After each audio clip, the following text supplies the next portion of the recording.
Hi friends, मी परत एकदा स्वागत करते आपल्या यूट्यूब चॅनेलवर। आणि मी विद्यार्थी किंवा विद्यार्थ्यांना शुभेच्छा देण्यासाठी इथे आले आहे। तुम्हाला सर्वांना माहितीच असेल की काल आपला 10वीचा रिझल्ट लागला। 10वी म्हणजे मॅट्रिक, SSC अनेक नाव आहेत 10वीसाठी। आणि त्या सर्व पास झालेल्या विद्यार्थ्यांसाठी, विद्यार्थिनीसाठी माझ्याकडून खूप खूप शुभेच्छा। तुम्हाला भविष्यासाठी खूप खूप माझ्याकडून शुभेच्छा आहेत। आणि अशीच तुम्ही प्रगती करत राहो। जे काही विद्यार्थी असतील जे पास झाले नाहीत त्यांनी पुढच्या प्रयत्नात नक्की होतील अशी मी आशा धरते। आणि आत्तापासूनच तुम्ही अभ्यासाला लागा। आणि आता तर तुम्हाला खूप सुविधा आहेत, तिकीट वगैरे आहे, तुम्ही परत आणि एक्झाम देऊ शकता। त्यामुळे जरी नापास झाला असेल किंवा 1-2 विषय राहिले असतील तर नाराज न होता परत जोम्याने सुरुवातीला अभ्यासाला लागा आणि सुरुवात करून अभ्यास नक्की करा। तुम्हाला यश हे नक्की भेटेल, कारण अपयश ही यशाची पहिली पायरी असते ना। सायन्स साईड जर निवडणार असाल तर त्यामागे जी मेहनत लागते, म्हणजे डॉक्टर व्हायचं असेल किंवा इंजिनियर व्हायचं असेल किंवा सायन्स साईडमधून अजून कोणत्या साईडने आपल्याला करिअर करण्यासाठी चांगल्या संधी उपलब्ध होऊ शकतात हे तुम्ही जाणून घ्या।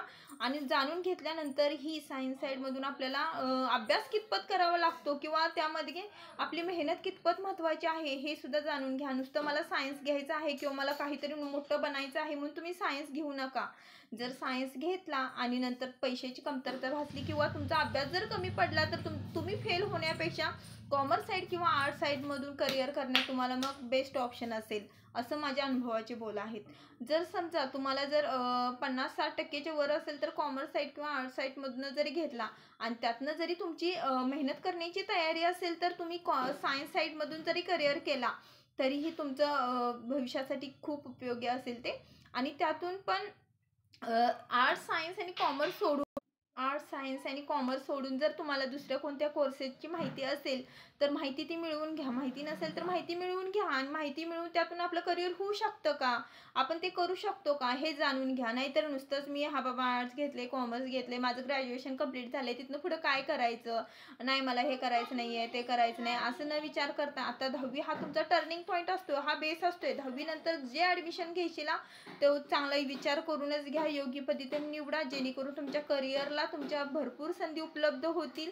त्या व्यतिरिक्त तुमचे अदर कोर्सेस जे असतात तेही करण्याचे तुम्ही बघा, जेणेकरून तुम्हाला चांगल्या प्रकारे तुमच्या करिअरला संधी उपलब्ध होऊ शकतात। आणि 10वी नंतर आपण साईड निवडताना नेहमी आपल्या शिक्षकांना, आपल्या पालकांना आणि जे रिलेटिव्ज आहेत, जे शिकलेले आहेत, जे अनुभवाचे बोल आपल्याला चांगले सांगतील त्यांना विचारूनच 10वीचा डिसिजन घ्या तुम्ही, जेणेकरून तुमच्या करिअरला किंवा तुमच्या जीवनाला चांगली कलाटणी मिळून जाईल। आणि जे आपले पालक असतात त्यांना स्वतःला शिकायला मिळालं नाही म्हणून ते तुम्हाला शिकवण्याचा प्रयत्न करत असतात, तेव्हा त्यांच्या पैशाची कदर करायला तुम्ही शिका। आणि त्यांचे पैसे जे गुंतवतात त्यांनी त्यांचं तुम्ही मेहनत करून किंवा अभ्यास करून चांगलं काहीतरी बनवून दाखवा आणि त्यांच्या पाठिंबाला तुम्हीही सपोर्ट करा आणि काहीतरी बनण्याचा प्रयत्न करा, एवढंच मी तुम्हाला नक्की सांगेन। आणि मी मोनाली अशाच नवीन नवीन गोष्टी, नवीन नवीन माझे अनुभव, माझे बोल तुमच्यासाठी नक्की घेऊन येईल। तेव्हा माझ्या चॅनेलला लाईक आणि सबस्क्राईब करायला विसरू नका। बाय।